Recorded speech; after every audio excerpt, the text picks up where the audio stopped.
Efes'i gezerken tarihçesinde düşününce insan yüzyıllar öncesine yolculuk yapıyor. Ve belki de bu şehre gelmeden önce okumalar yaptınız, şehrin tarihiyle ilgili videolar izlediniz. Düşünsenize, bu şehirde okuduklarınız ve izledikleriniz yaşandıysa, gerçekten yaşandıysa, bu sokaklarda nice insanlar neler yaşadılar? Bu topraklardan birçok medeniyet geçmiş. Yüzyıllar sonra geldiğiniz bu şehirde gördüğünüz bu kalabalık, bu insan akımı neden bu kadar fazla? Niye bu kadar çok ziyaretçi akımına uğruyor ki buralar? Evet, birçok medeniyetten sonra Türklerin evi olmuş. Hatta efsanevi hikayesi İncil'de ve Kur'an'da yeniden hayat bulmuş. Kim bilir gelip gezenler içinden kaç kişi bu şehre sevdalandı. Mesela gezdiğimiz sokaklarında, gördüğümüz yapılarda kim bilir kimlerin ayak izi var. Kim bilir kimler yüzyıllar önce bu şehrin sokaklarında ne anılar biriktirdi. Ben bu şehre dair yazılanları bir masal okur gibi okudum. Ama buraya geldikten sonra bir masal olmadığını anladım. Masal gibi okuduğum ama gerçekliğine inandığım Efes'teyiz. I feel like a lion, I'm so strong. Bring me the legacy, I'm so fun. Yasemin, günaydın. Günaydın. Neredeyiz Yasemin? Efes'teyiz. Efes Antik Kenti'ndeyiz değil mi? Evet. Yol çok güzel değil mi? Harika. Hele sabahın erken saatleri daha da. Hava da güzel. Harika ya. Gerçekten. Up on the stage, you never see the demons I possess. Yeah, yeah. Will I hide it? Eats me alive. Can't be denied it. They're inside of me. Efes Antik Kenti'ndeyiz. Dünyanın gözünün olduğu bir antik şehirdeyiz. Dünya bazında gerçekten çok kıymetli bir yer. Efes'in 2 kapısı var. Biz üst kapıdayız şu anda. Yani yukarıdan aşağı gideceğiz.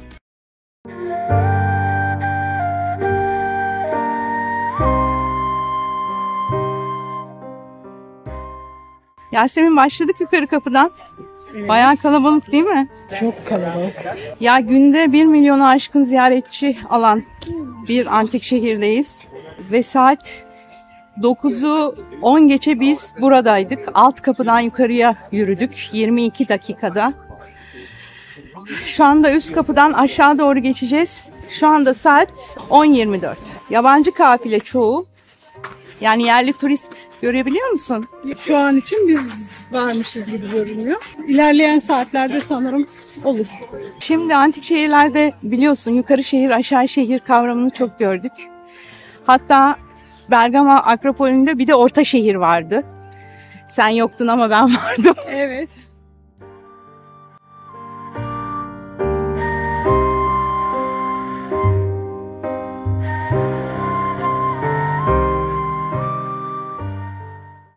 Evet, kalabalığı görüyorsunuz şu anda. Yukarı şehirdeyiz. Yasemin, Sagalassos'ta görmüştük değil mi? Yukarı şehir, aşağı şehir.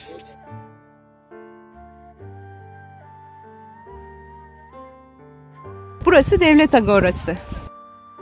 Bu şehir bir liman şehri. Büyük bir liman şehri. İşte doğudan gelen, karayoluyla da geliyorlar. Deniz yoluyla gelen bir takım dünya üzerinden, her yerden gelen insanların ticaret yaptığı, alışveriş yaptığı yerler. Ama şu anda gördüğünüz bu agorada alışveriş yok. Bunun için de bir örnek vereyim. Borsayı düşünün. İşte Efes şehrinin borsasındayız şu anda. Ticari anlaşmaların yapıldığı, sözleşmelerin imzalandığı, kararların alındığı, yani ticari kararların alındığı bir yerdeyiz ve kalabalık hunharca akıyor. Sel gibi. Burası kuzey-güney aksında portikoların olduğu, yani portiko derken sütunlu, üzeri kapalı, yani eğer vaktimiz yeter de Millet'e gidersek orada canlı canlı göstereceğim size. Güneşten, yağmurdan, soğuktan insanları korumak için bir dolanma yeri, gezi yeri diyelim ve Bu sütunlu bölümün arkasında da bir takım odalar var. Bir tapınak kalıntısı var. Bu tapınak kalıntısı için Isis'e adandığı söyleniyor. Birçok söylem var. Efes Antik Şehri'ni gezerken tarihçesinde düşündüğümüzde yüzyıllar içerisinde birçok defa yer değiştirdiğini biliyoruz.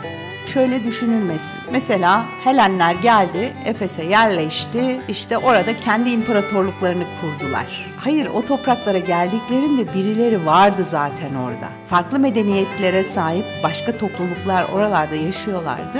Geldikleri yerde karşılaştıkları toplumlarla kaynaştılar ve yeniden bulundukları yeri inşa ettiler.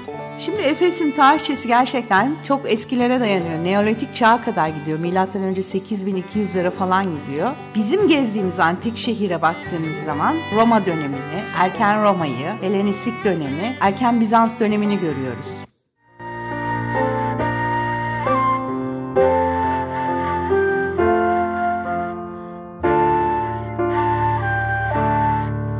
Görüyor musun? Terakota. Yani kiremit, bildiğimiz kırmızı tuğlanın, kırmızı toprağın, bunlar şehrin su boruları. Efes'le ilgili bilgileri okuduysanız, Efes'le ilgili videoları izlediyseniz bir efsane çıkar karşınıza. İşte Atina Kralı Kodros'un oğlu Androklos'un ismiyle karşılaşırsınız. Şu an mevcut Efes Antik Şehri'nin limanı düşündüğünüz zaman sol tarafında konumlanan alan. O dönemde Ayasuluk Tepesi'ne kadar uzanan bir sahil düşünün. Hitit yazıtlarından öğrendiğimiz Apasas diye nitelendirilen ve o dönemde Arzava'nın yaşadığı yer. Ve söylenceye göre Androklos yeni bir şehir kurmak için yola çıkmadan önce o zaman çok sık yapılan bir kural var. Kahine danışmış. Kahin ona şehri kuracağı yerin bir balık ve yaban domuzu tarafından gösterileceğini söylemiş. Bu olayın anlatıldığı sahneye de Hadrianus Tapınağı'nın girişindeki friz kabartmalarında rastlıyoruz. Androklos geldiği zaman bulunduğu bölgeyi düşünün. Oralarda bir medeniyet var. Dolayısıyla kahinden aldığı haberler de gerçekleşiyor. Batı Anadolu'da karaya çıkıyorlar. Karınları acıkıyor. Balık yaparlarken işte bir domuz çıkıyor çalılıkların arasından. Pişirdikleri balığı kapıp kaçıyor. Onlar domuzun peşinden gidiyorlar ve domuzu öldürüyorlar. Ve sonrasında kahinin söylediği üzere burada bu şehri kurmamız gerekiyor dedikleri yerde aslında yaşayanlar var. Bir topluluk var. Bir medeniyet var. Eski ana tanrıçası Kibele şehri kurmayı düşündükleri yerde Kibele kültünün olduğu bir medeniyet, Arzava. O dönemde Hititlere bağlı Arzava Krallığı'nın bulunduğu yerdeler. Şimdi Helenler buraya geldiklerinde Anadolu'nun hemen hemen her yerinde olduğu gibi ana tanrıça Kibele'yi baş tanrı olarak bulmuşlar tabii ki. Yerli halkla anlaşabilmek için, kaynaşabilmek için Artemis'i ana tanrıçayla bir tutarak aynı yerde tapınmaya başlamışlar. Anadolu'nun eski ana tanrıçası Kibele'nin figürüyle Artemis figürünün bu kadar benzer olmasının sebebi de bu olsa gerek. Ve zaman içerisinde de Artemis, Efes'te Anadolu'nun ana tanrıçası Kibele'nin yerini alarak bereket tanrıçası olmuş. İşte bu süreçte de ilk Artemis Tapınağı inşa edilmiş. 7. yüzyılda, M.Ö. 7. yüzyılda Kimmerler Artemis Tapınağı'nı yerle bir etmişler. Sonra M.Ö. 560'da Lidyalılar tarafından Efes ele geçirilmiş. Kent işte Artemisyon çevresine taşınmış. Bugün gezilen Efes antik kenti ise Büyük İskender'in generallerinden Lysimakos, Bergama Akropolü'nde de çok sık bahsetmiştim adından. İşte Lysimakos tarafından Bülbül ve Panayır dağları arasındaki vadiye M.Ö. 3. yüzyılda kurulmuş. Yani M.Ö. 1. yüzyılda başlamış hikaye Androklos'la. Sonrasında da işte bugün gezdiğimiz yeri Lysimakos, Miletli ünlü mimar Hippodamos'a demiş ki Hippodomik planda güzel bir şehir kur. Devlet agorası. Agorayı buradan da görebiliriz. Yani tapınaktan çok bir şey kalmadığı için. Yalnız şu işte sütunlu yolu şöyle gösterebilirim. Üzeri kapalı, öyle hayal edin. Efes bir liman şehri, büyük bir şehir. hem ticari anlamda hem sosyal anlamda düşünürlerin, gezginlerin, tarihçilerin geçtiği, din adamlarının, bir takım ruhban gruplarının konumlandığı bir yerdeyiz şu anda. Dolayısıyla burası önemli bir yer. Yukarı şehirde şöyle düşünelim. Hani gözünüzde canlansın. Ankara'ya gittiniz. Bakanlıklar Caddesi'ndesiniz ya da bakanlıkların olduğu, işte meclisin olduğu o bölümdesiniz. Burası da öyle düşünün. Devlet erkanının, devlet büyüklerinin, işte yöneticilerin, ruhban grubun üst kademelerinin yaşadığı yer olarak düşünün. Biraz sonra devlet binalarını göreceğiz Herakles kapısına kadar. Blütaryon yani meclisin toplandığı, ama halk meclisinde bahsetmiyorum. Halk meclisi büyük tiyatroda toplanıyor, karar alıyor. Halkın aldığı karar burada meclis üyeleri tarafından onaylanıyor. 1400 kişilik bu Blütaryon yani meclis binası, üzeri kapalı.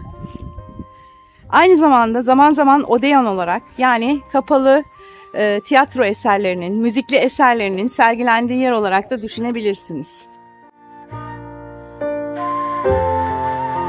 Yani ben bu şehri size gerçekten çok sakin olduğu zamanlarda tanıtmayı çok isterdim.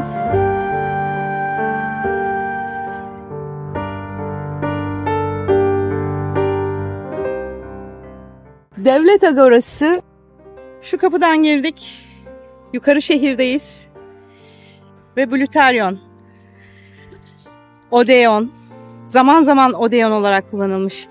Yani tiyatro ve müzik gösterileri için üzeri kapalı buranın. Burası meclis binası. Roma yönetimi de çok gerçekten aslında incelenmesi gereken, uzun uzun konuşulması gereken bir yönetim şekli. Tam yanında biraz sonra geçeceğiz Prytaneion ya da Prytaneion. Bu şehrin ileri gelenleri, işte şehre dışarıdan gelen konuklar, ama üst düzey konuklar, sporcular, başarı kazanmış, madalya almış sporcuların konakladığı, kaldığı, hani misafirhane olarak düşünün ama üst düzey bir misafirhaneden bahsediyoruz ve kutsal ateşin de olduğu yerden bahsediyoruz. Kutsal ateş Roma kentlerinde Helenistik dönemde önemli. O ateş hiç sönmüyor ve o ateş sönerse şehrin yok olacağını falan düşünüyorlar. Karşıda seyir terası var. Şehrin en güzel konumunu oradan görebiliyoruz. Biraz sonra oraya geçeceğiz. Ve şu gördüğünüz yeşil alan ucu gözüküyor. Tam şurada. Oralar hep deniz. Liman Caddesi'nden gördüğünüzde daha iyi anlayacaksınız. Ve bu şehrin acayip güzel bir su kanalizasyon sistemi var. 2 Artemis heykeli var. Burası Artemis kültürünün yaygın olduğu bir liman şehri. O 2 Artemis heykeli de çok kalabalık olduğu için oralarda anlatamayabilirim. İşte bu Prytaneion yani misafirhane dediğimiz yerde bulunmuş ve çok enteresan bulunmuş. Şimdi Yasemin'in yanına doğru gidelim. Evet Yasemin, nasıl? Güzel. Aman Kalabalık. aşırı kalabalık. Sen şu anda meclis üyelerinden bir tanesisin. Değil mi? Ya. Evet, gerçek hayatta olamadım bari mitolojide Antik olayım, dönem. antik dönemde olayım. Buraya gelirken yanınızda suyunuz olsun, şapkanız olsun, Ufak tefek atıştırmalık yanınızda olsun. Çok ağır eşya taşımayın. Çünkü Ekim'in 3'ü ve şu andaki sıcaklığı size anlatamam. Yanıyor burası. Evet. Dediğim gibi burası gerçekten önemli ve özel bir merkez. Milattan önce 8200'lere kadar giden bir tarihçeye sahip aslında. Ama yerleşim hep değişmiş. Çünkü Kaistros yani Küçük Menderes'in hemen dibindeyiz. Ve Küçük Menderes zaman içerisinde denizi doldurmuş, alüvyonla doldurmuş. Her doldurmada yer değiştirmişler. Tabii sıtmayla çok uğraşmışlar. Alüvyon ve bataklık olduğu için hep böyle bir deniz kenarına taşımışlar şehri. Ve şu anda bulunduğumuz yer genellikle Roma yapılarından oluşuyor. Roma tarihini görüyoruz. Ama zaman zaman erken Bizans, Hristiyanlık da çünkü yayılmaya başladı dönemlerden bahsedeceğiz. Ya çok acayip bir tarih var. Evet, O kadar çok şey söylemek istiyorum ki ama herhalde 2 saat falan olur. Öyle tahmin ediyorum. Çok fazla anlatılacak şey var. Evet, şimdi Odeon'dan şöyle bir aşağı bakalım biz. Son bir bakış atıp artık kalkacağız ve yürümeye devam edeceğiz.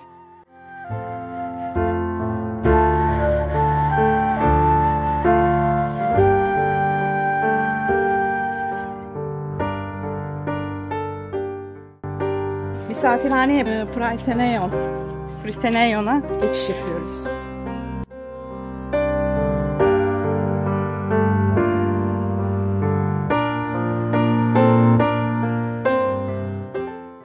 Sönmeyen ateş dediğimiz şey de Roma kentlerinde hiç sönmeyen bir kutsal ateş var. Evet, şu anda Yunanistan'da var olimpiyatlar için. Evet, koşarak taşınan. Aynen, Evet. aynı örnek. Ve o kutsal ateşin hiç sönmemesini sağlayan nöbetçiler var ama nöbetçiler de özel.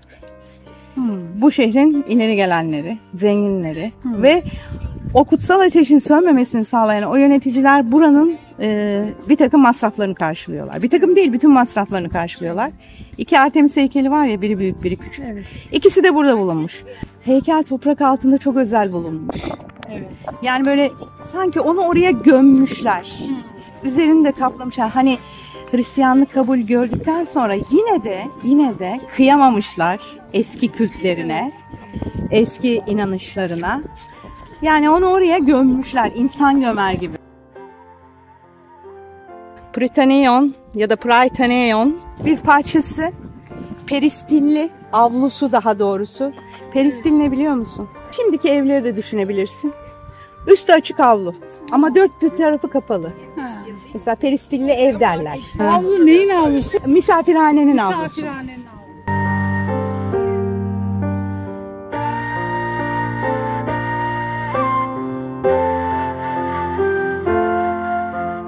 Evet, seyir terasındayız. Celsus Kütüphanesi'ni buradan görüyoruz. Kuretler Caddesi ve bak, Celsus Kütüphanesi'ni düşün. Hemen yanında Liman Caddesi. Zaten 500 metre falan boyu. Bütün şu gördüğün alan Celsus'un hemen arkası. Tamamen denizmiş. Ve şimdi bakın, şurası Herakles Kapısı. Artık yukarı şehre geçiş. Şura bir kavşak. Biz yukarı şuradan ineceğiz. Biraz sonra buradan Domitian Tapınağı, Domitianus Çeşmesi. Yasemin dedi ki çok korunaklı bir yere yapılmamış mı? Hem korunaklı hem deniz kenarı. Yani her anlamda gerçekten özel. Tabii korunaklı çünkü şu Bülbül Dağı, şurası da Panayır Dağı. Panayır antik dönemde Piyon Dağı olarak biliniyor. Panayır Dağı ile Bülbül Dağı'nın tam arasında ve Küçük Menderes'in hemen yanında. Kaistros'un hemen yanında. Gerçekten çok korunaklı. Yani insan selini size anlatmam mümkün değil. Kemeraltı'nı düşünün. Efendim, İstanbul'un Kapalı Çarşısı'nı düşünün. Öyle böyle bir kalabalık var.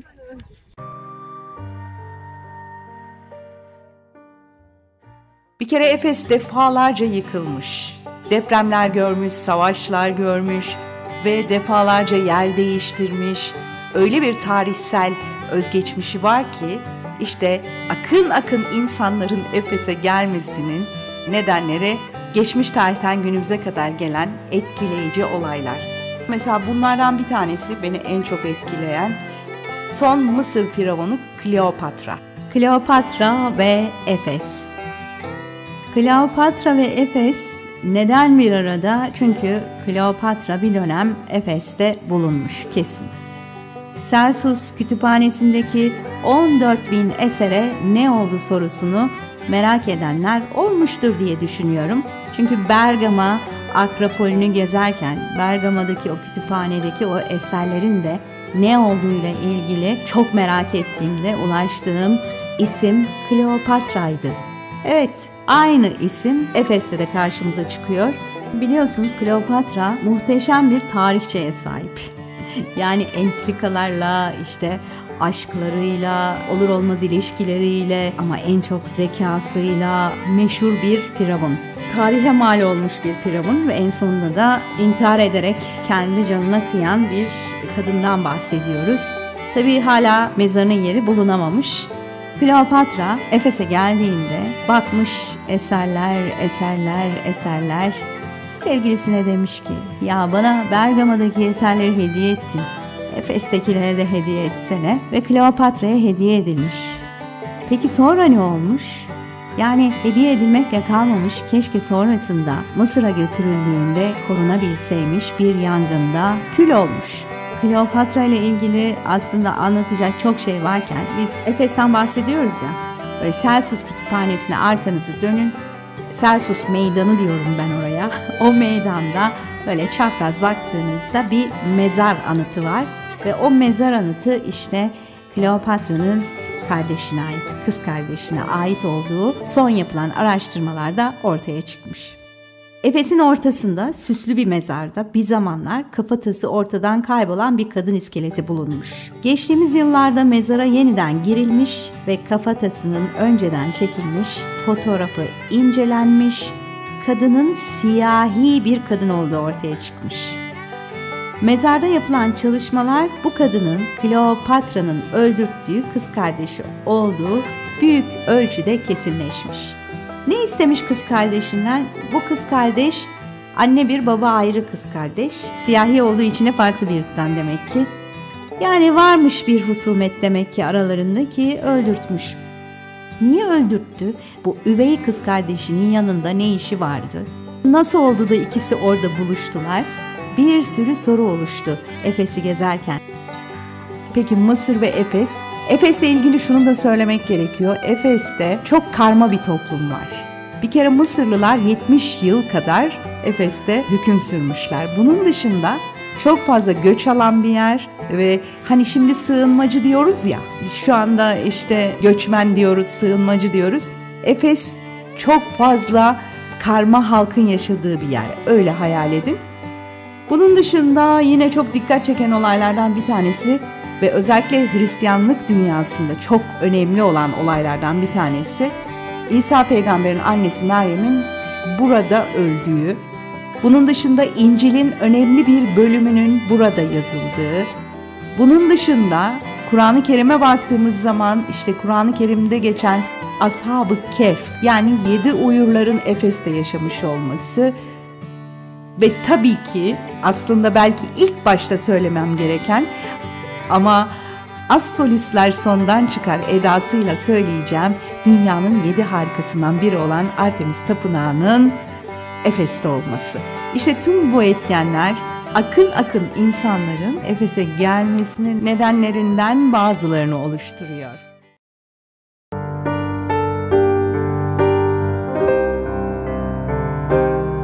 Şimdi yukarı şehirden devlet erkanının bulunduğu yerden yavaş yavaş aşağı şehre doğru ilerliyoruz.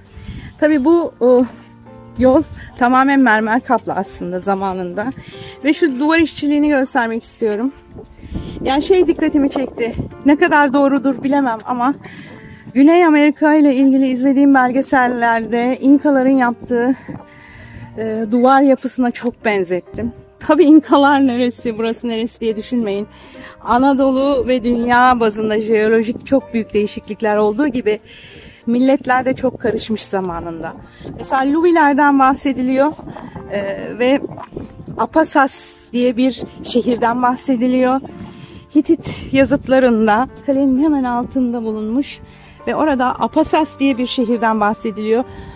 Dil bilimcilere göre Apasas, Efesos aynı yerden türediği düşünülüyor. Çünkü bu bölgede Arzavalar var ve Luvilerden bahsediliyor. Ki tarihçiler bugün bile Luvilerin kim olduğuyla alakalı tam olarak kesin bilgiler vermiyor. Bakın şu gördüğünüz çizikler, şimdi biliyorsunuz mermer kaygandır ve yağmur yağdığını düşünün. Aşağı doğru akacak su. Ki su sistemi hemen şurada bakın. Göstereyim. Şehrin altından geçen bir su sistemi var. Evet. İnsanlar kaymasınlar diye bu çizikler atılmış. Çok ince ince düşünülmüş. Gerçekten çok ince ince düşünülmüş. Mesela kanalizasyonda temiz su, kanalizasyon bir de yağmur suyunu biriktirdikleri bir sistemleri var. Ve 3 sistem birbirine karışmadan bu şehirde dolaşıyor.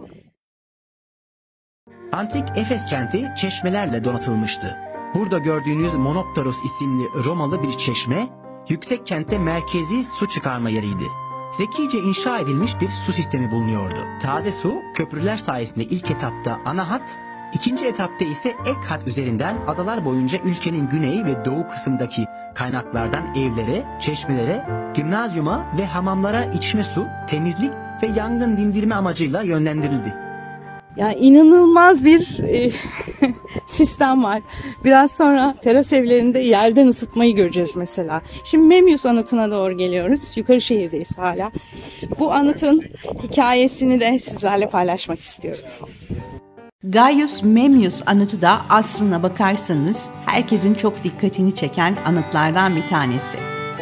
Şöyle bir baktığınızda neden bu kadar dikkat çekiyor? Kalan çok da ihtişamlı gözükmüyor diye düşünseniz bile orayı gezerken işte rehberlerin anlatımı ya da gezmeye gelmeden önce okuduğunuz Gaius Memmius anıtının arka planındaki o hikayesi etkileyici. Konumu çok enteresan. Şöyle yapalım, gözlerimizi kapatalım, hayal edelim. Kuretler Caddesi'ndeyiz. Kuretler Caddesi de bugün İstanbul'un Bağdat Caddesi'ni düşünün. Öyle bir cadde. Ve o rengarenk iki tarafında heykellerin olduğu, işte sütunlu kapalı alanların, gezinti alanlarının olduğu, o alanların arkasında dükkanların olduğu bir caddedeyiz. Bu caddede yürüyoruz. Herakles Kapısı'na geliyoruz. Yukarı şehre geçmeden önce.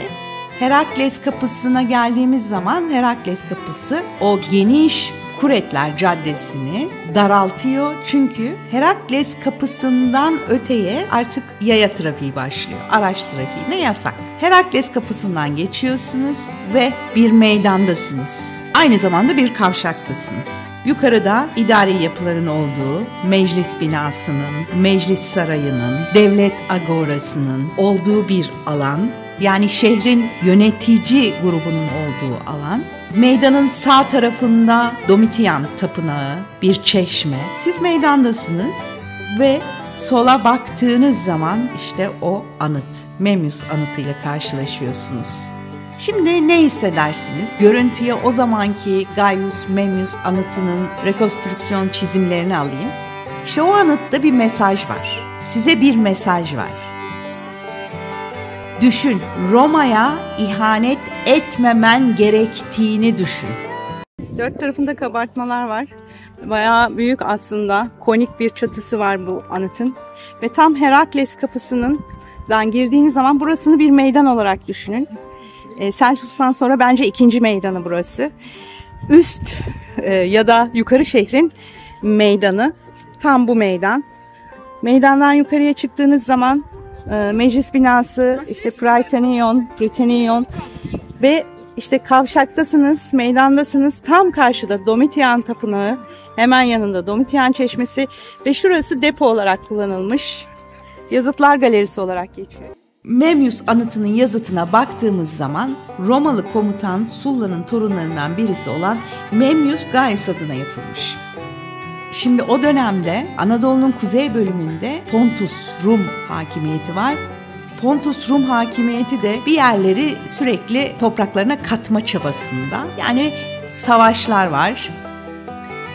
Bugünkü Anadolu'nun konumu da aslında çok farklı değil. Yüzyıllar önce de çok farklı değilmiş.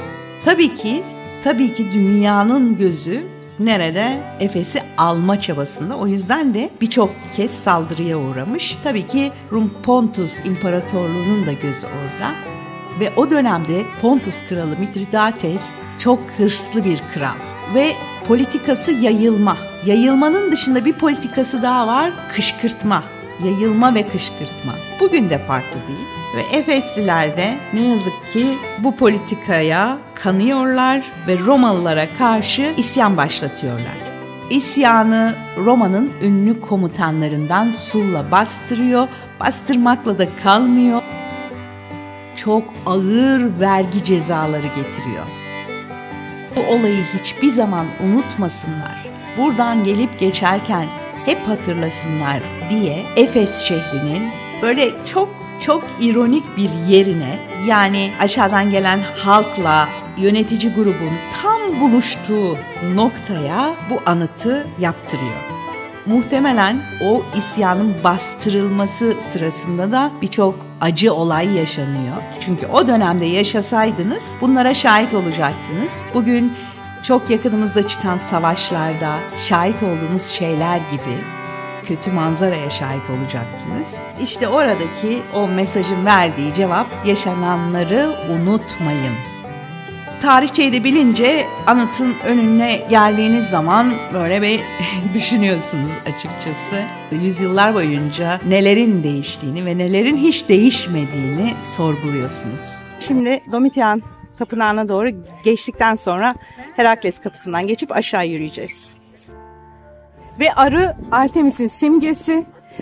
Artemis'in üzerinde hayvanları gördüğünüz gibi arıyı da görüyorsunuz. Bu arada kullandıkları paraların üzerinde de arı simgesi var. Kısacık Domitianus'tan da bahsetmek istiyorum. Çünkü burada bir tapınak var. Domitianus Tapınağı ve Domitianus'a geçmeden önce de Neokorosluk'tan bahsetmek istiyorum. O dönemde Roma şehirlerine verilen bir ünvan var. Neokoros ünvanı önemli bir ünvan. Her şehre verilmeyen bir ünvan. Bu ünvana sahip olan şehirler sadece tanrılara değil, imparatorlara da tapınak yapma hakkına sahip oluyorlar. Ve Efes şehrinin ilk Neokoros ünvanı alan tapınağı da Domitian Tapınağı. O döneme baktığınız zaman Domitianus'tan önce Vespasianus ve Titus'un imparatorluk dönemlerini görüyorsunuz. Bu iki imparatordan sonra Flavius soyundan olan Domitianus başa geçiyor ama Domitianus kendinden önceki imparatorlardan biraz daha farklı bir yapıya sahip. Önceki imparatorların imparatorluk içinde kurduğu uyumu ne yazık ki bozmuş Domitianus. Bu dönemde Hristiyanlar ve Yahudiler Roma topraklarından atılmaya çalışılmış mesela. Roma tarihine de Domitianus kötü bir yönetici olarak geçmiş. Domitianus sevilmeyen bir imparator. Milattan sonra 1. yüzyılda uşağı tarafından hançerlenerek öldürülmesinin ardından Efes'te de Senato imparatoru lanetli ilan etmiş. Bütün heykelleri ve yazıtları tahrip edilip ortadan kaldırılmış. Böyle ilan edildikten sonra Efes'te bir tapınak var, Domitianus Tapınağı. Bu tapınağı ortadan kaldıramamışlar. Çünkü eğer kaldırsalar Neokorosluk haklarını yitirecekler. Bu sebeple tarihsel küçücük bir hile yapmışlar. O ünvanı kaybetmemek için tapınağı babasına atfetmişler.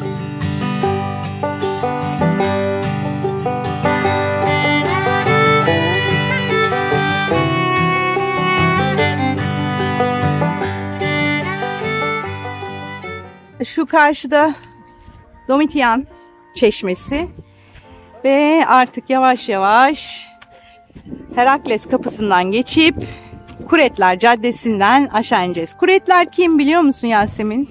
Kuretler bir rahip grubu. Üst düzey rahip grubu. Bu Kuretler ne yapıyorlar biliyor musun? Evet. Mayıs'ın ilk haftası bu Priteneion'dan, misafirhaneden yola çıkıyorlar. Yürüye yürüye Kuşadası'nın oralarda Artemis'in doğduğu bir yer var. Evet. Oraya kadar yürüyorlar ve orada Artemis'in doğumunu kutluyorlar. İşte bu Kuretler bu caddeden yürürken herhalde birisi çok etkilendi. Dedi ki ya buranın adı Kuretler Caddesi olsun. Çok da güzel yakışmış değil mi? Evet. Evet, karşıda Memmius anıtı. Herakles kapısından geçmeyi başarabilecek miyiz bilmiyorum.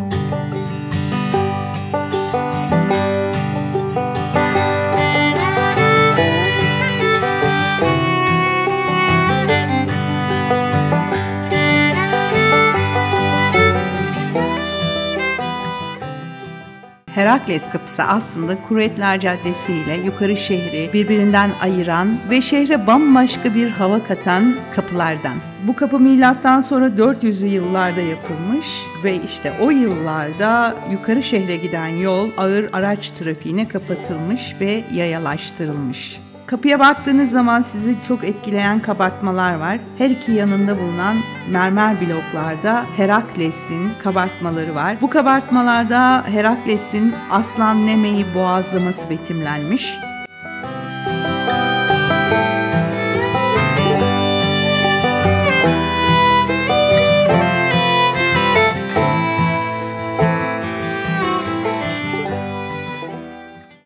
Kuretler Caddesi 210 metre uzunluğunda ve 7 ila 10 metre arasında değişen bir genişliğe sahip ve Kuretler Caddesi'nin altından kanalizasyon geçmekte.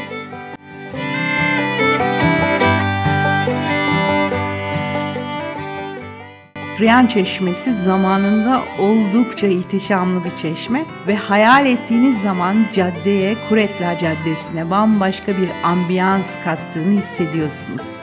2 katlı çeşmenin bir kitabesi var ve bu kitabeden anlıyoruz ki Roma İmparatoru Trajanus için yapılmış.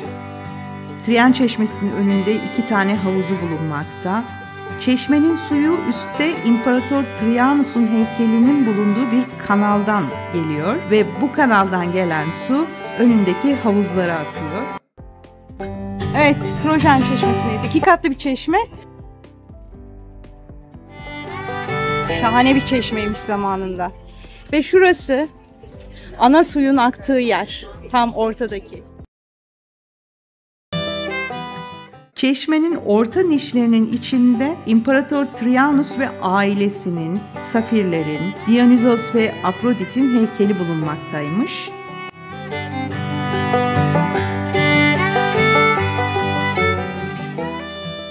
Varius Hamamı bizim dinlenme alanımız oldu gezimiz esnasında. Tek sakin köşeydi diyebilirim.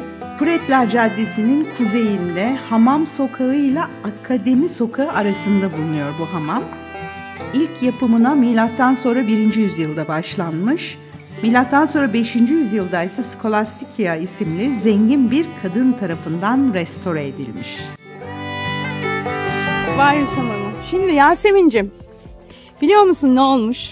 Buraya bir kadın eli değmiş. Bu kadın Skolastik ailesinin bir mensubu. Skolastik Hamam diye de geçiyor, Varius Hamamı diye de geçiyor. Ve burada bir takım değişiklikler yapılmış. Şimdi bak, yakınıma gel. Gel. Şimdi düşün ki Varius Hamamı, karşısında aşk evi, onun karşısında kütüphane. Ama işin enteresan tarafı tam latrinler, bak yapı gruplarına bak. Latrinlerin karşısında meşhur teras evlerinin 7 evi. Şimdi ne hissettiriyor sana? Zenginler her yerde zengin. Evet. Yani latrinler karşılarında. Hamam karşısında. Kütüphane karşısında. Aşk evi karşısında. Aşk evi karşısında. Ve şimdi aşk evinden de şöyle söyleyelim. Bugünkü tabiriyle genel ev deniliyor. Gizli bir geçit varmış. Hem karşıdaki kütüphaneden hem de hamamdan. Evet.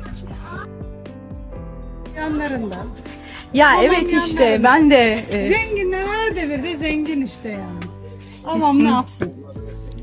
kesinlikle katılıyorum canım. Buradan hamamdan çıkınca kayma diye. Bak evet, hamamdan çıkınca kayma diye. Bölümleri arasında bulunan kalderyum yani sıcaklık iyi korunmuş durumda günümüze gelen bölümü. Skolastikia'nın heykeli giriş terasında niş içinde sergilenmekte. 2 katlı olarak inşa edilmiş hamamın alt katı günümüze sağlam ulaşmış. Hamam apodideryum yani soyunmalık, frigidaryum yani soğukluk, tepidaryum yani ılıklık ve kalderyum yani sıcaklık bölümlerinden oluşmakta. Sıcaklık bölümünde mermer plakaların altındaki tuğlalardan ocaktan gelen sıcak hava dolaşmaktaymış zamanında. Varyus hamamı yakınlığı nedeniyle yamaç evlerinde oturan varlıklı kişilerin tercih ettiği mekanmış. Günün belirli saatlerinde gelen Efesliler hamamın bölümlerinde sohbet imkanı da bulurlarmış. Varlıklı kişilerin hamamda özel havuzları bile bulunmaktaymış. Hamamda bu kişilere, yani bu varlıklı kişilere hizmetçileri tarafından masaj yapılırmış. Hem sıcak hem kalabalık, o kadar yordu ki. Varyus hamamı gerçekten de muhteşem güzel bir hamam ve kimse yok. Çok güzel, çok şanslıyız. Varyus hamamının hemen yanında, daha doğrusu karşısında latrinler var. Latrinleri göreceğiz biraz sonra. Yani Roma tuvaletlerini. Ve tabii ki tam Kuretler Caddesi'nde teras evlerin karşısında da Hadrianus Tapınağı. Hipodamik plan dediğimiz plana sahip bu şehir. Hipodamik plan nedir? Hippodamos, evet Hippodamos, milletli bir mimar. Ve günümüz mimarları iyi tanıyordur diye tahmin ediyorum. Çünkü bugün bazı Avrupa ülkelerinde de kullanılan bir plan şekli, ızgara plan şekli diyoruz biz buna. Yani birbirini kesen sokaklar ve caddelerden oluşan bir plan şekli Efes'in özellikle Roma döneminde kullanılmış ve gerçekten şehir planı anlamında da Efes çok önemli bir yer. Şimdi ben 2023 yılında Efes'teyim. Kazılar devam ediyor. Kim bilir daha neler çıkacak ve ne gerçeklerle karşılaşacak bu şehir ve aslında bu bölge. 12 İyon şehrinden bir tanesi Efes ve gerçekten de inanılmaz güzel. Sadece biz çok yorulduk. Sebebi şehrin büyüklüğü falan değil, kalabalık, çok kalabalıktı. Şimdi şöyle bir hamamı göstereyim ve biz yola devam edelim.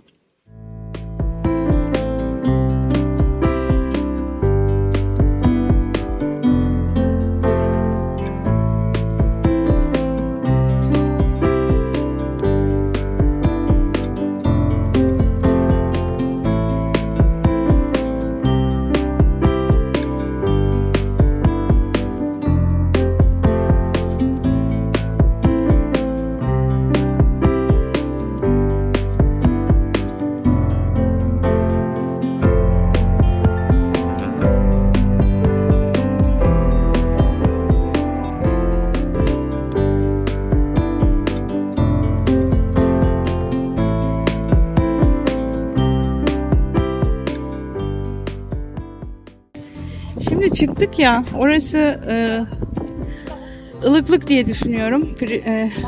Frijideryum, soğukluk diye düşünüyorum. Hamam bakın devam ediyor. Hala Varyus hamamı burası. Şu anda Efes'in Celsus Kütüphanesi, meşhur Celsus Kütüphanesi'ni en net görebileceğimiz terastayız.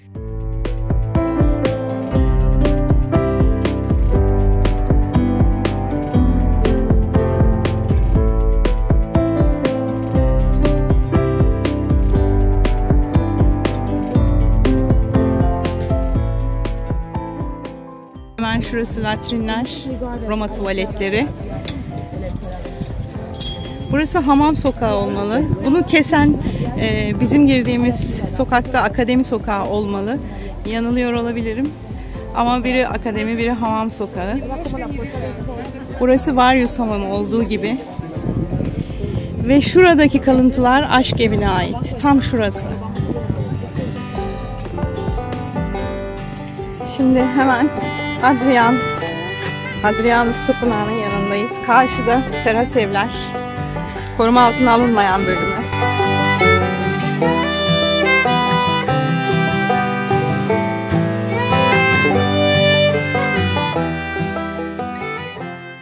Hadrianus Tapınağı'nın önüne geldiğinizde sadece cephesini görüyorsunuz.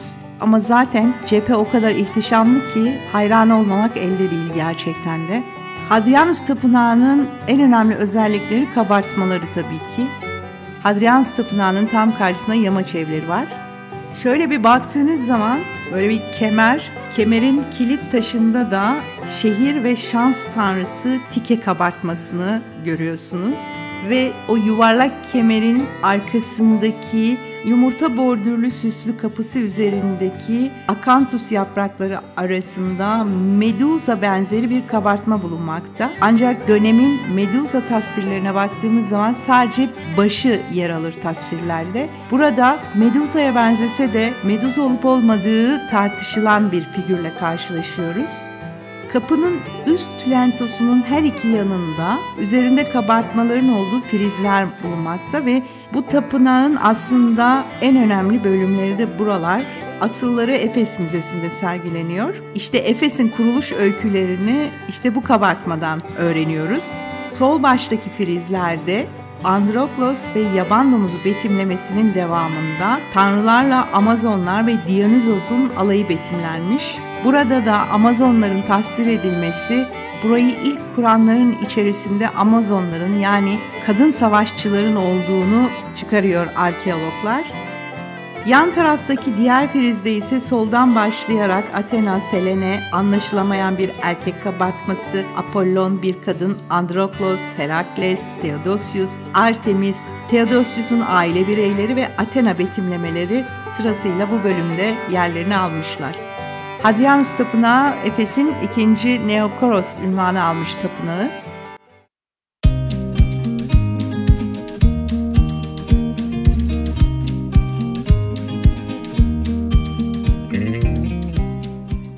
Yamaç evlerde zenginler nasıl yaşıyorlarmış? Mobilyaları nasılmış? Evleri kaç katlıymış? Ne yerlermiş, ne içerlermiş? Çocuklar neyle oynarlarmış? Hanımlar ne yaparmış? Beyefendiler neyle uğraşırmış? Şimdi bunlardan bahsedelim. Tıpkı günümüzde de olduğu gibi şehirlere baktığımızda gelir düzeyi yüksek insanların oturduğu semtler daha farklıdır, daha konforludur. Efes Antik Şehri'nde de böyle bir konumlanma söz konusu. Yamaç evler dediğimiz bu evlerde Efes'in zenginleri oturuyor ve dolayısıyla bu evler son derece konforlu. Ne kadar ücret? Yerli vatandaşlar 125 lira, yabancılar 320. 125 lira mı? Evet. Teras evler, yamaç evler ve neredeyiz Yasemin? Yamaç evlerdeyiz. Antik şehri gezerken müze kartıyla gezebiliyorken bu bölümü ne yazık ki müze kartla gezemiyorsunuz. Ücret ödemek zorundasınız. Nasıl o zamanın zenginlerinin oturduğu yerlermiş, şimdi de parası olanın gezebildiği yerler haline gelmiş. Oldukça kalburüstü insanları. Çok şatafata, lükse düşkünler. Şu çatı kaplamasını Avusturya Arkeoloji Enstitüsü yaptırmış. 7 tane ev var burada. Tam karşıda bakın. Duvar boyalarından kalanları görüyorsunuz. Belli bir yere kadar mermer, belli bir yerden sonra duvar boyaları kullanılmış. 3 Ekim 2023 itibariyle yani şu anda 125 lira verdik kişi başı. Zenginlik burada da devam ediyor. Ve bu yerli turistler için geçerli bir rakam. Müze kart geçerli değil. Çok güzel cam platformlar yapmışlar. Bu şekilde hem tabanı görebiliyorsunuz, taban döşemesini bakın. Hem etrafı görebiliyorsunuz. Bu muhtemelen burası yani hamam bölümünün bir parçası. Mermerlerdeki işçiliğe bakın. Bakın kalmış işte buradan görebilirsiniz. Duvarlar komple öyle hayal edin burayı. Belli bir yere kadar mermer kaplı. Peristilli avlu işte burası Yasemin'cim. Ya yani bütün evlerin buraya mı çıkıyor? Evet, Avluya. etrafında odalar var. Ya da yaşam alanları var. Evler çok katlı bu arada. Evet. Onu da söyleyelim. Ve taban mozaikleri var. Evet.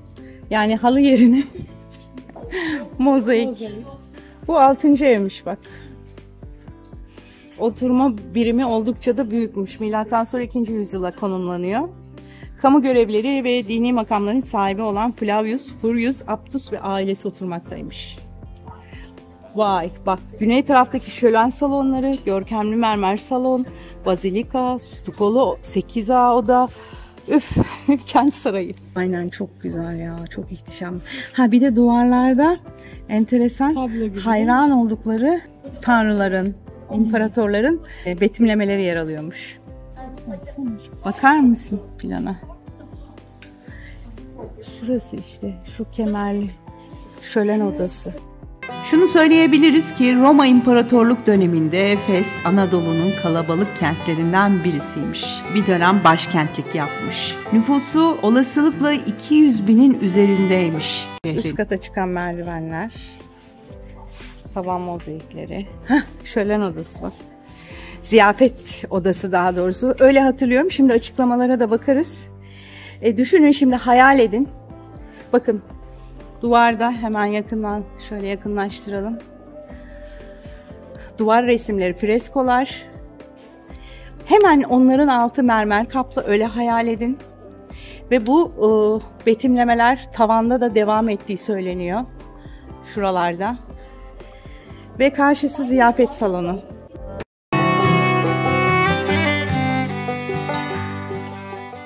Kentte yaşayan ayrıcalıklı yönetici üst sınıf kent merkezinde, diğer zanaatkarlar, çiftçiler ve alt sınıf ise kent dışında ve çevresindeki konutlarda yaşamaktaymış. Efes zenginleri Kuretler Caddesi'nin güneybatısında Bülbül Dağı eteklerindeki yamaç evlerde yaşamaktaymışlar.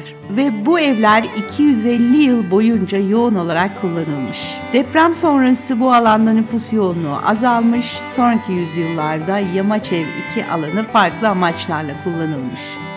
Şimdi baktığımız zaman yamaç evlere, buradaki konutlar üstü açık avlulu, yani peristilli konutlardan oluşuyor. Konutlar dağın yamacına ikişerli gruplar halinde inşa edilmiş ve yine konutlara baktığınız zaman zengin mozaik, resim panoları yani freskler, duvar resimleri, mermer bloklarla süslenmiş iç mekanlar, Roma İmparatorluk dönemi üst sınıfının ihtişamını anlatıyor. Tepeye dik açıyla tırmanan dar merdivenler, teraslarda bulunan ikişerli evlere çıkıyor. Evlerin girişleriyle alakalı biz gezerken Yasemin'le de konuştuk. Girişleri nereden de acaba? Çünkü yamaç evlerini gezerken kapalı bir alanın içindesiniz, bir müze gezer gibi geziyorsunuz ve tabii ki kazıyla çıkarılmış girişleri tam olarak tespit edemiyorsunuz ama kaynaklardan öğrendiğim doğu ve batıda olmak üzere 2 ayrı yöndeymiş girişleri. 2 ya da 3 katlı olan evlerin ortalarında etrafı sütunlarla çevrili açık bir avlu. Evlere baktığımız zaman 2 ya da 3 katlı olduklarını görüyoruz. Etrafı sütunlarla çevrili açık avlularını, yani peristilli avlularını görüyoruz. Evlerin pencereleri olmadığı için bu avlular havalandırma ve aydınlatma işlevini yerine getiriyormuş zamanında. Soğuk aylarda evin banyo kısmı ve odaların ısıtılması hamam benzeri bir sistemle yapılmaktaymış. Sıcak hava duvarların içerisinden geçirilerek odalar ısıtılmaktaymış. Su gereksinimi merkezi sistemin yanı sıra iç mekanlarda bulunan sarnıçlardan da karşılanıyormuş. Evlerin bazı bölümlerinde soğuk suyun yanı sıra sıcak su da akmaktaymış. Evlerin alt katlarında oturma odası, yemek odası, mutfak, tuvalet, ısıtma merkezi ve hamam. Üst katlarda ise gösterişli süslemelerle donatılmış kabul salonu, yatak odası ve çocuk odası yer almaktaymış. Odaları, mutfağı, banyosu ve hatta tuvaletlerinin taban kısmı mozaiklerle, duvarları da mermer blok ve resimlerle, fresklerle, yani duvar resimleriyle süslü.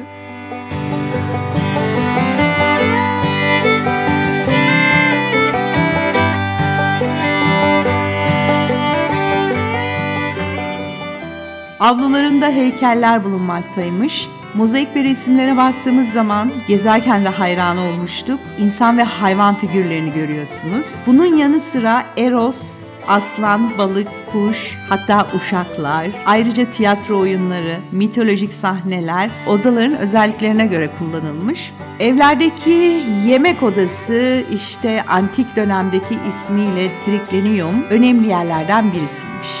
Klinelerde, kline nedir? Antik dönemdeki sedirlerin ismi. İşte bu klinelerde, yani sedirlerde Romalılar yarı yatar durumda yemeklerini yiyorlarmış, şaraplarını içiyorlarmış. Bu kadar konfor içerisinde mobilyalarının da çok konforlu olması gerekiyor, değil mi? Mobilyaları da zengin kabartmalarla süslüymüş. Mermer ve bronz masaların, ahşap ve hasırdan koltukların ayaklarında gösterişli figürlerin yer aldığı kabartmalar varmış. Efes'in zenginleri ne yiyip içiyorlarmış. Efes çevresinin verimli topraklarında yetişen üzüm, incir, nar bolca tüketiliyormuş. Domuz, kuş ve balık yemeklerinin vazgeçilmeziymiş. Ünlü şarapları yemeklerin ve dinsel törenlerinde içkisiymiş. Çok ilginç bir bilgi, kaliteli zeytinyağını yemeklerinde, kalitesiz olanını da kandillerde aydınlatmada kullanıyorlarmış. Aile ocağının koruyucusu olan Hestia en önemli tanrılardan birisiymiş. Evlerde tanrılar için dinsel törenler sırasında tütsüler yakılıp yerlere şarap saçılıyormuş. Efes yamaç evlerde aile üyeleri, köleleri ve hizmetçileriyle birlikte yaşamaktaymış. Yani buradan şunu çıkarıyoruz, Efes zenginlerinin yanında çalışanlar da şanslı gruptanmış. Çocukların 15-16 yaşlarında evlendikleri, evlenen erkek çocukların da ailesiyle birlikte yaşadığı bilinmekteymiş. Baba evin tek hakimiymiş ve evlilik kararlarında da söz sahibiymiş. Baba adeta tanrısal bir güç gösterisiymiş. Evler aynı zamanda çocuklara ilk eğitimin verildiği mekanlarmış. Evde alınan ilk eğitimin ardından çocukların eğitimi gimnazyonlarda devam ediyormuş. Ayrıca felsefe ve tıp okullarında da eğitim verilmekteymiş. Evlerde bulunan Sokrat ve Platon gibi düşünürlerin heykel ve resimlerinin bulunması düşün ve felsefenin aile yaşamına girdiğini göstermekteymiş. Peki bu insanlar günlerini nasıl geçiriyorlarmış? Bu evlerde yaşayan erkekler günün belirli zamanını agoralarda, toplantılarda ve hamamlarda geçirmekteymişler. Kadınların gün içi uğraşları arasında dokumacılık ön sıradaymış. Efes'te müzik aletleri içinde flüt, kitara ve lir kullanılmaktaymış. Kentte müzik uğraşı tanrısal bir yeti olarak değerlendiriliyormuş. Müziğin ruhu dinlendiren, hastalıkları iyileştiren bir etkisi olduğuna inanılıyormuş. Efes'te çocuklar hangi oyunları oynuyormuş? Efes'te çocukların oynadığı ev kurma, araba sürme, at başlı sopaya binme ve benzeri gibi oyunlar varmış. Yetişkin çocuklar ve gençlerse kas gücü ve zihinsel beceri gerektiren oyunları oynuyorlarmış. Para, zar ve kemiklerle oynanan şans oyunlarını ise her yaştan insan tercih ediyormuş. Efes Yamaç Evler 2'de 1956 yılından bu yana kazılan evler teraslar halinde kat kat yükseliyor. Bu evlerde yapılan restorasyonla tabanlardaki mozaik ve duvarlarında bulunan çeşitli hayvan, insan betimlemeli resimler gün yüzüne çıkarılmış. Yamaç Ev 2 dediğimiz bu alan 4000 metrekarelik bir alanda yer almış.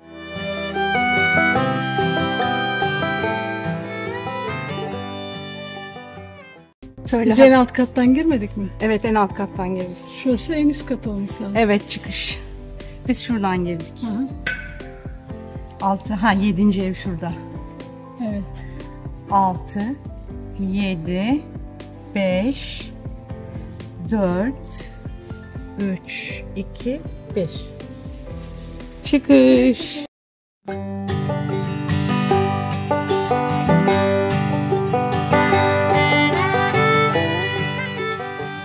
Evet, teras evlerin terasındayız. Şurası Kuşadası yolu. Bak.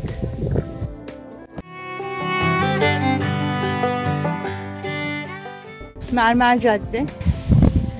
Tam onu kesen Liman Caddesi. Oraya gideceğiz şimdi.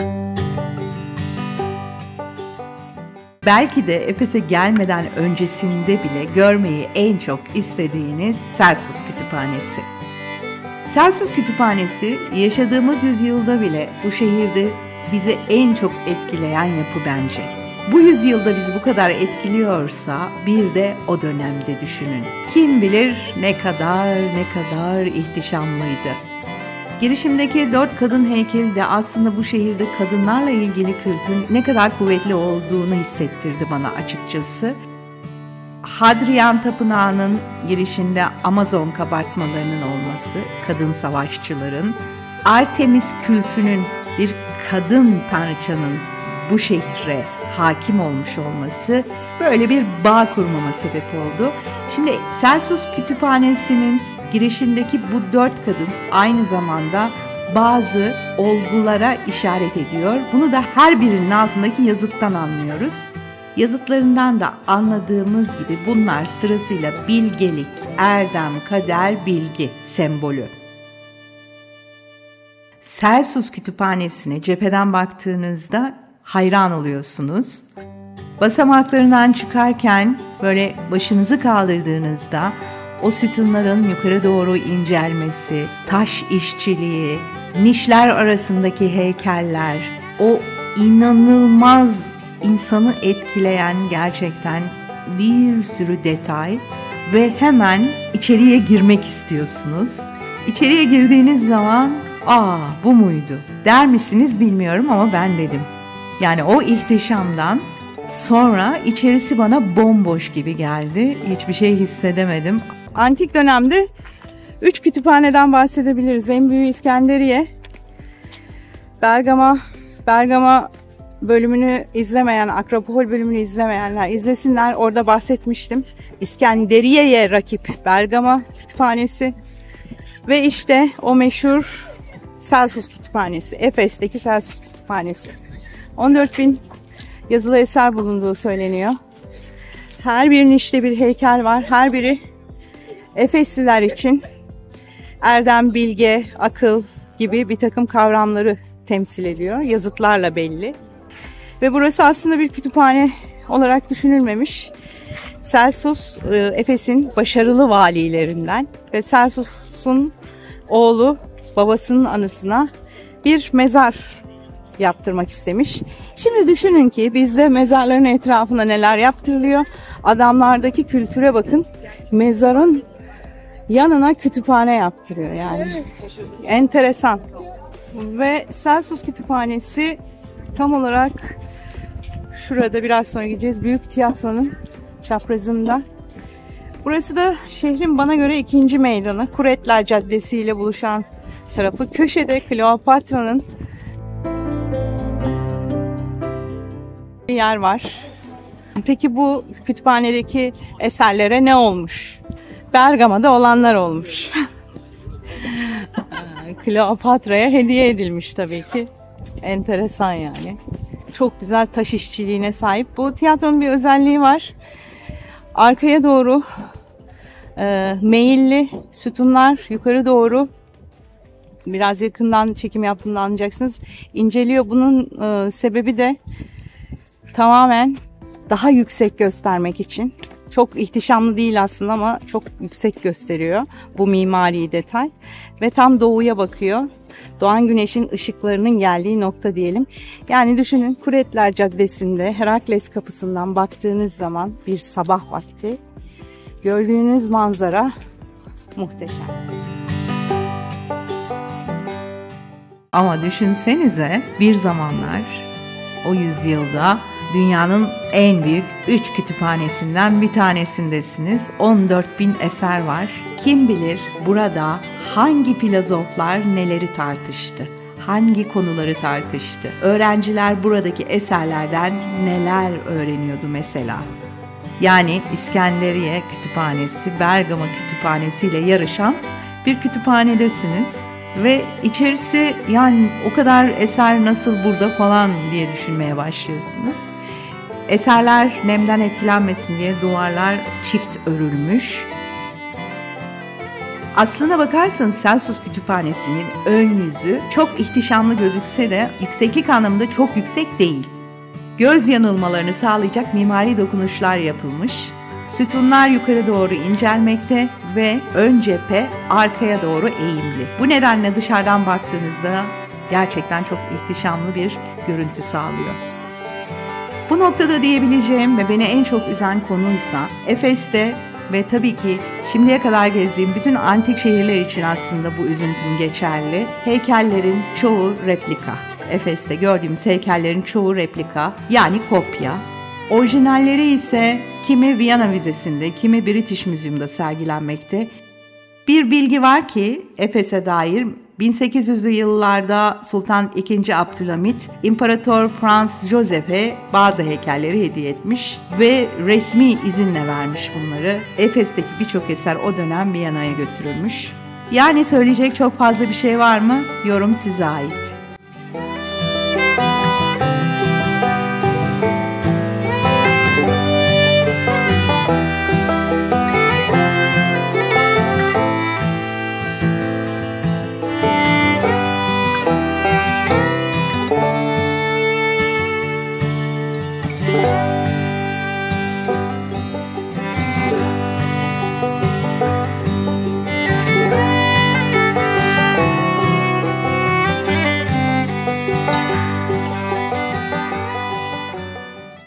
Celsus Kütüphanesi'nden girdiğiniz zaman tam karşıda bir apsisle karşılaşıyorsunuz. Apsisin altında Celsus'un, o dönemin başarılı valisinin mezarının olduğunu biliyoruz. Ve apsisin içerisinde de o dönemde heykelinin olduğunu biliyoruz. Ve tabii içeride çok fazla ayrıntı olmadığı için tekrar o ihtişamı görebilmek için ön cepheye çıkıyorsunuz.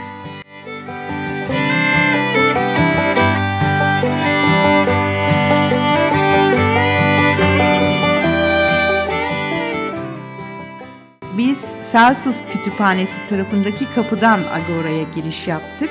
Bu kapı oldukça etkileyici bir kapı. 3 geçişli, üzerleri kasetlerle kaplı, tonozlu olan kapının üzerindeki bronz yazıtta imparatorun özgürlüğe kavuşturduğu köleleri Mitridates ve Mazeus tarafından M.Ö. 3. yılında yapıldığı yazılmış. Bu anıtsal kapı İmparator Augustus, karısı Livia, kızı Julia ve damadına ithaf edilmiş. Kapıda bulunan yazıtlar var. Çok ilginç geldi bana bu bilgi ve çok güzel bir bilgi gerçekten de. Romalılar gerçekten sistematik bir toplulukmuş. Kurallarıyla, şehir hayatlarıyla, yaşantılarıyla, politikalarıyla, siyasi kadrolaşmalarıyla, yönetici kurullarıyla, halk meclisiyle. İşte bu kapıda bulunan diğer yazıtlarda ise Agora'da uyulması gereken kurallar ve fiyat listeleri yer almış. Agora'da uyulması gereken kurallar varmış demek ki.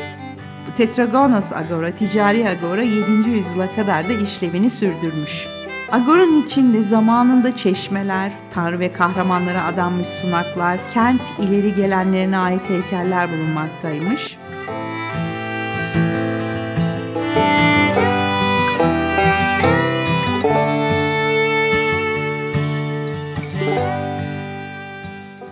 Efes'te ticaretin kalbinin attığı yer neresi? Tetragonos Agora, yani ticaret agorası.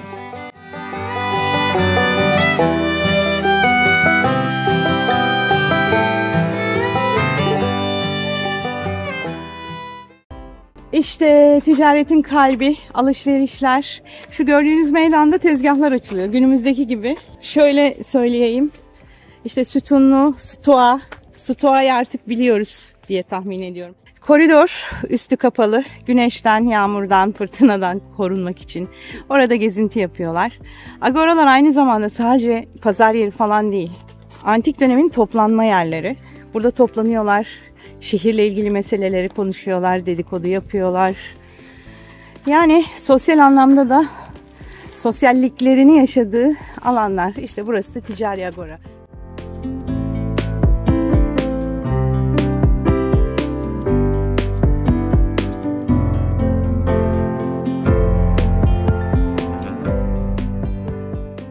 Zaten ticari agoranın hemen yanı mermerli yol. Oraya çıkacağız latrinleri gezdikten sonra.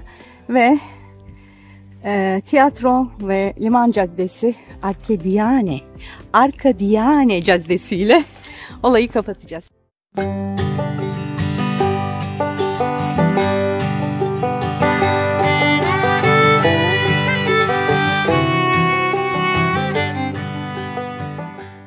Bu agora konum olarak Efes'in o şahane tiyatrosunun karşısında ve Liman Caddesi'nden yukarı doğru yürürken Liman Caddesi'nin sağında.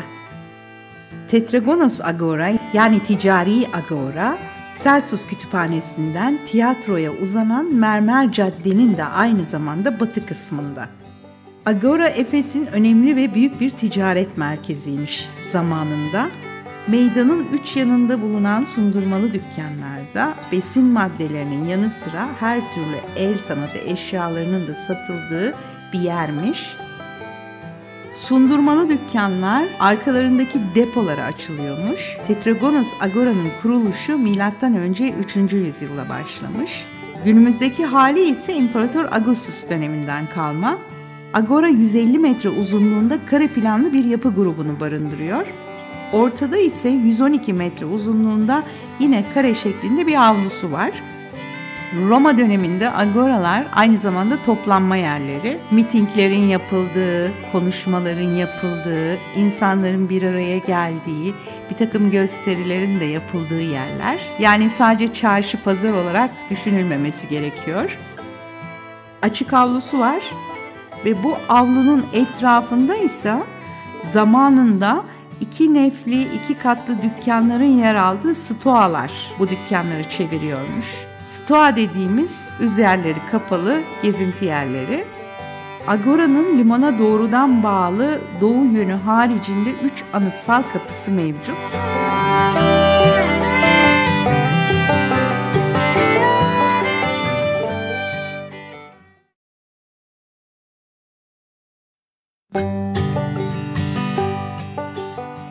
Ve devlet agorasında da bir tapınaktan bahsetmiştik, bir tapınak yapısından bahsetmiştik. Aynı şekilde ticari agorada da bir tapınak yapısı var. Tetragonos Agora'nın güneybatısında bulunuyor bu tapınak yapısı. Serapis Tapınağı Efes'te önemli yapılar arasında anılıyor. Sütunlarının büyüklüğü ve mermerlerinin kalitesi göz kamaştırıcı. Ancak Serapis Tapınağı'nın bir yazıtı yok. Tek parça sütunlarının ve bloklarının büyüklüğü oldukça dikkat çekici. Geç antik dönemin sonuna kadar işlevini sürdüren tapınağın içine sonradan küçük bir kilise yapılmış Bizans döneminde. Olasılıkla bu dönemde Sellas'ı da Hristiyanlık kült alanına dönüştürülmüş. Bu dönemdeki izler kazı ve araştırmalarla ortaya çıkarılmış. Papaz odası, vaftiz havuzunun yeri saptanmış. Tapınağa önceki araştırmalarda Claudius Tapınağı ismi verilmiş. Günümüzde 1926 yılından bu yana verilen ismi Serapion, Serapis Tapınağı. Aşk evi. Şimdi şöyle düşünelim. Söylenceye göre Celsus'tan aşk evine bir gizli tünel var. Yani bakın şurası teras evler. Orada oturuyorsunuz. Eşiniz çok kıskanç. Ne yapıyorsunuz? Kütüphaneye gidiyorsunuz. Gizli geçitten geçiyorsunuz. Aşk evine gidiyorsunuz. Eşiniz sorduğu zaman neredeydin? Kütüphanedeydim, kitap okuyordum. Yani esprisi bu.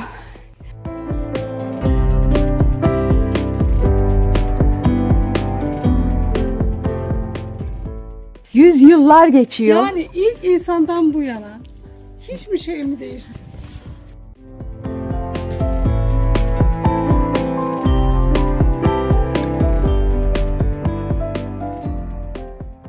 Bak her şey aynı ya. Vallahi bak sadece elimizdeki telefonlar, bilgisayarlar, internet. Belki onlardan bile vardı. Belki de. Bizim bilmediğimiz. Yani bunun yerine kullandıkları başka şeyler vardı belki. Hiçbir şey değişmemiş.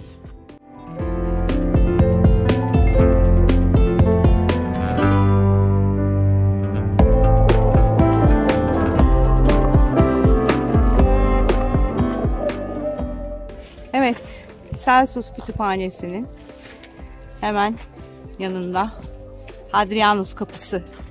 Ve burası da meydan. Şimdi latrinlere gidiyoruz.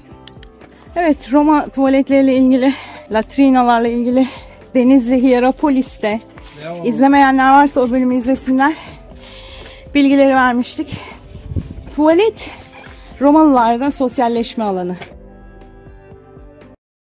Önemli kararların alındığı yerler. Ortada bir havuz. Buranın üstü açık, havalandırma için daha doğrusu pis koku içinde bence önemli. Ve şırıl şırıl akan su. Ses yalıtımı için. Ses yalıtımı için. Alttan pis su akıyor. Oraya oturuyorlar yan yana. Hem sohbet ediyorlar. Alttan pis su akıyor. Şuradan temiz su akıyor. Şu kanaldan. Şurada bir yerde kocaman bir bölüm var. Orada böyle süngerimsi sopalı temizleme araçları var. Ve oradaki o bölüm su dolu. O süngeri alıyorlar. Temizleniyorlar ve tekrar o suyun içine koyuyorlar.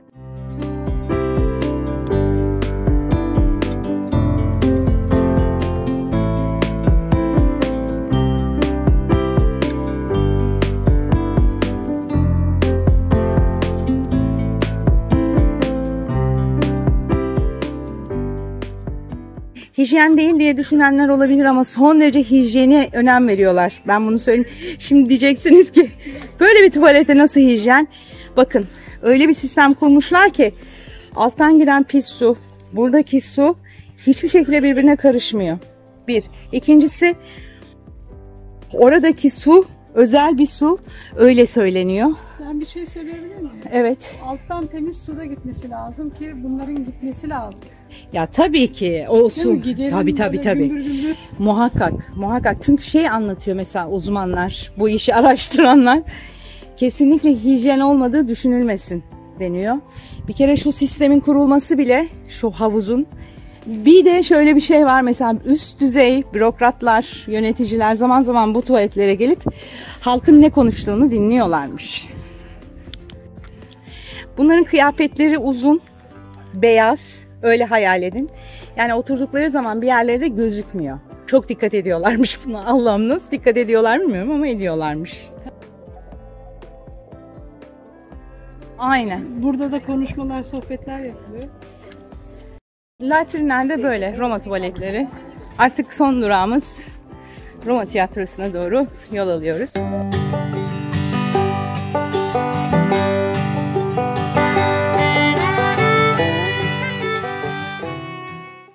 Mermer cadde balık sırtı şeklinde mermer bloklardan yapıldığı için bu ismi almış. Caddenin doğu yönü sütunlu, doğusunda ticari yapılar ve konutlar yer almaktaymış zamanında. Ve İmparator Neron zamanında caddenin batısı zemin seviyesinden 2 metre yükseltilerek stoa yapılmış. Günümüzdeki görünümü milattan sonra 5. yüzyıldan kalmaymış. Bakın mozaik yer mozaikleri. Bunlar derelerden toplanıyormuş.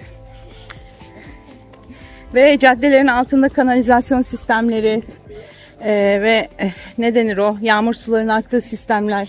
Hepsi düşünülmüş.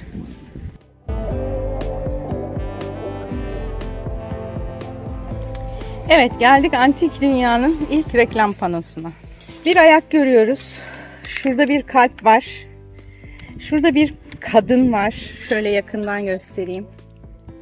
Ve kadın figürün altında da bir yatak var.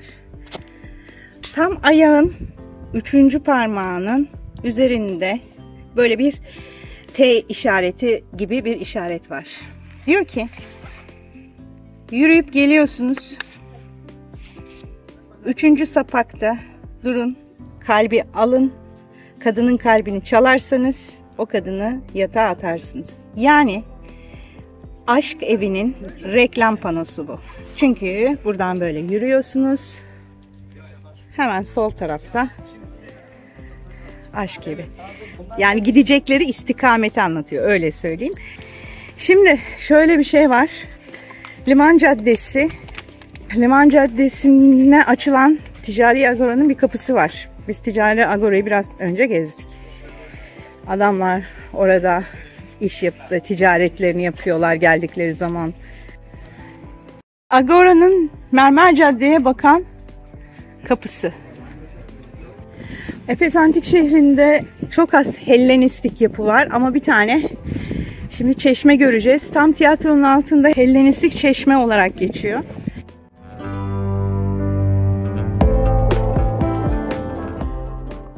Ve tiyatronun arka tarafında da gimnazyum var. Çünkü bir zamanlar bu tiyatroda gladyatör dövüşleri de yapılıyormuş.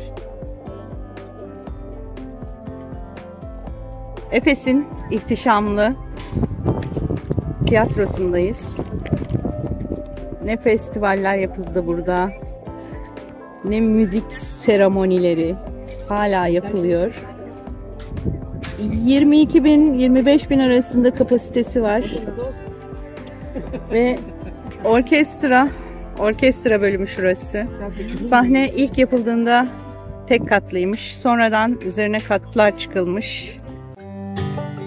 Efes'i gezmeden ya da gezdikten sonra aslında bildiğimiz bir şey var. Bu şehirde bizi en çok etkileyecek Celsus Kütüphanesi ve tiyatrosu. Bence Celsus Kütüphanesi'nin bile önünde şehrin bir vitrini olarak gördüğüm, ön vitrini olarak gördüğüm tiyatro.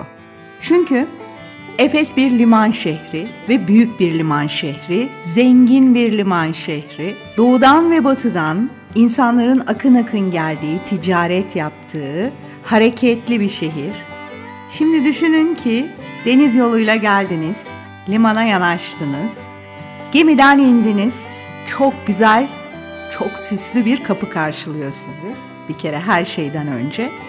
O kapıdan geçiyorsunuz ve şahane liman caddesindesiniz. Yani Arkadiane Caddesi, Liman Caddesi. Liman Caddesi 500 metre uzunluğunda, 11 metre genişliğinde mermer kaplı bir caddeye giriyorsunuz. Caddenin iki yanında sütunlu sundurmalar var, kapalı alanlar, işte yağmurdan, güneşten korumak için. Onun arkasında dükkanlar var ama en önemlisi şöyle bir kafanızı kaldırıyorsunuz. Tüm heybetiyle 25.000 kişilik tiyatro. İşte o noktada wow diyorsunuz ki bugün rehberlerle tanıtım yaparken bu hareketi gezdirdikleri ziyaretçilere mutlaka yapıyorlar. Biz de gezdikten sonra en son durağımız Liman Caddesi'ydi. Biz de bu hareketi yaptık. Ama gerçekten hayal ettiğiniz zaman o ihtişam, işte o caddenin güzelliği, iki yanındaki heykeller, sundurma ve çok yorgunsunuz, uzaktan gelmişsiniz. İşte biraz yürüyorsunuz, sol tarafta hamam var ve bir kere geldiğiniz zaman bir yıkanıp temizlenip şehre girmeniz gerekiyor. Romalı gelenekleri böyle zaten. İlerliyorsunuz, karşınızda kocaman devasa tiyatro, sağ tarafta ticari agora, ticaretin döndüğü, alışverişin yapıldığı agora. Yani gerçekten işte tiyatro, 25.000 kişilik Efes tiyatrosu bence Efes'in vitrini. Antik çağın bilinen en büyük tiyatrosu Efes'teki tiyatro. Tam 25.000 kişilik. Bu tiyatroda gösteriler, siyasi toplantılar, tiyatro eserleri, mitingler, bazen de küçük çaplı gladyatör dövüşleri yapılıyormuş. Şöyle bir hayal edin. Hatta öyle bir hayal edin ki o yüzyılda bu büyük tiyatroda seyircilerden biri siz olun. Bir gladyatörün ölümünü izliyorsunuz ve bu ölüm alkışlar içerisinde gerçekleşiyor. İnsana düşündüğü zaman, hayal ettiği zaman çok ürkütücü geliyor ama o dönemin, o yüzyılın insanı için bu gösteriler önemli. Hatta tiyatro ile ilgili yine ilginç bir bilgiyi vermek istiyorum. İncil'de anlatılanlara göre pagan heykelleri yapan bir heykeltıraş, Hristiyanlığın yayılmaya başladığını görünce bu duruma karşı Efes'te bir isyan başlatmış. Ve işte bu tiyatroda binlerce kişi toplanmış. İsyancı, Hristiyanlıkla Artemis Tapınağı'nın önemini kaybedeceğini, bunun da şehrin ekonomisini çökerteceğini söylemiş. Efes'teki Hristiyanların büyük bölümünün kovulmasını sağlamış. İşte olay bu tiyatroda gerçekleşmiş. Tiyatrodan bahsederken yine ilginç bir bilgiyi sizlerle paylaşmak istiyorum. Bana çok ilginç geldi. Efes şehri dünya gladyatörlük tarihi açısından da önemli ve değerli bir şehir. Kusursuz bir değere sahip aynı zamanda. Çünkü neden? Dünyadaki çok önemli gladyatör mezarlarından bazıları Efes'te. Şaşırtıcı olan nedir peki? O dönemin gladyatörlerini düşündüğümüz zaman bu insanlar her an yaralanma ve ölüm riskiyle karşı karşıya ve bu gladyatörler için önemli olan nedir? Beden sağlıkları ve zinde kalmaları. Efes gladyatörlerinin kemikleri üzerinde yapılan araştırmalar, incelemeler göstermiş ki birçoğu bu gladyatörlerin vejeteryan. Neyle besleniyorlar? Genellikle tahıl bazlı besleniyorlar ve çoğunlukla et tüketmiyorlar ve bir de kullandıkları bir bitki türü var. Bu bitki türü de onların zinde kalmasını ve kemik yapılarının güçlü kalmasını sağlıyormuş. Gladyatörlerden bahsederken yukarı şehirden ayıran Herakles kapısını geçtiğiniz zaman hemen meydanda, Domitian Meydanı'nda bir Nike kabartması var. Bu şehirdeki gladyatörlerle bir bağlantısı olduğunu düşünüyorum açıkçası. Neden? Çünkü Nike zafer tanrıçası ve bu tanrıçanın özel bazı yetenekleri var. Nedir bunlar? Hızlı koşma ve uçma. Bu yüzden bu şehirdeki gladyatörlerle de bir bağı olduğunu düşünüyorum.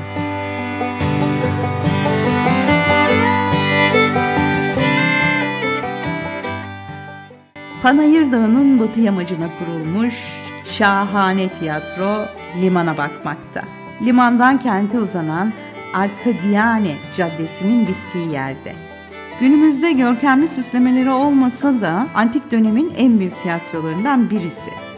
Kültürel etkinliklerin yanı sıra gladyatör oyunlarında yapıldığı tiyatroda halk meclisi yani Ecclesia toplanmaktaymış zamanında. Sahne zemininden üst galerilere uzanan yüksekliği 60 metre olan tiyatronun orkestra ve sahnesinin ön yüzü niş, sütun, kabartma ve heykellerle bezenmiş. Sahnesi 3 katlı.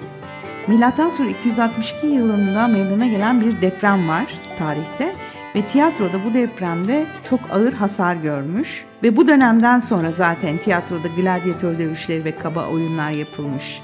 Milattan sonra 8. yüzyıla baktığımız zaman tiyatro savunma amacıyla sahne binasından geçirilen sur nedeniyle gözetleme kulesi olarak kullanılmış ve asıl işlevini milattan sonra 8. yüzyılda ne yazık ki yitirmiş.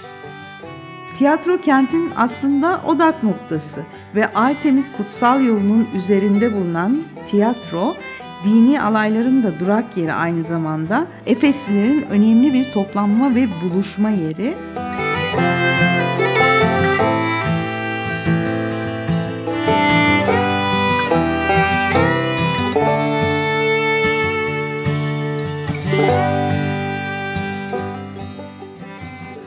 Liman Caddesi 11 metre genişliğinde. Düşünün ki işte 500 metre sonra hemen orada güzel bir kapı. Bu arada Liman Caddesi'ne ulaştığınızda deniz kenarında 3 tane kapısı var. Oradan Liman Caddesi'ne giriş yapıyorsunuz. Hemen orası deniz. Denizi gördük. 9 kilometre dışarıda kalmış. Şöyle biraz yakınlaştıralım. Görüntü kalitesi bozulsa da belki gösterebilirim. Evet, işte orası deniz. 24.000 kişinin oturduğunu düşün burada. Evet. Ben buradaki bir festivale katılmıştım. 6 yaşındaydım. Vallahi çok şanslısın bence. Bediye Akartürk'ü dinlemiştim. Sadece hatırladım o yalnız. Başka bir şey değil. Olsun, demek ki o iz bırakmış. Hoşça kal tiyatro. Tiyatrodan çıktık ve işte gimnazyum.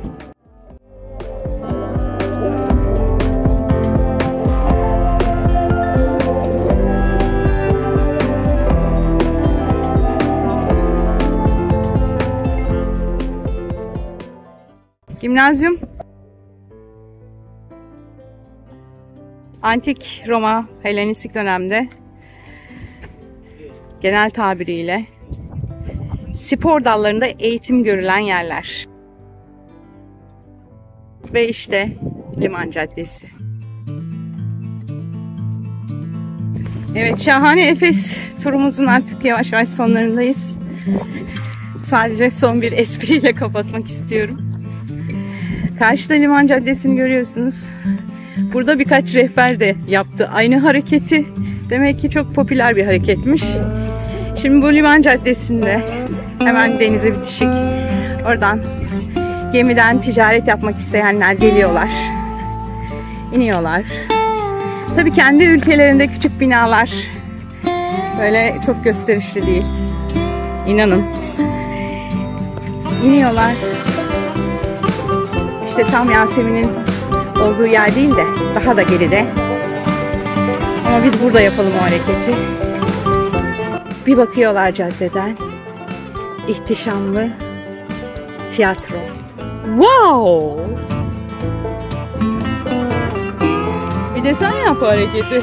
Wow! Diyorlar. Buraya kadardı. Evet. Her güzel şeyin bir sonu var. Ama çok yorulduk. Evet, çok yorulduk. Son bir bilgi. Bu ağaçlı güzel yolun iki yanındaki çam ağaçlarını burada kazı yapan ekip zamanında ekmiş. Ne diyorsun? Ve 2015 yılında UNESCO Dünya Kültür Mirası listesine girmeyi başarmış Efes. Hoşça kal Efes.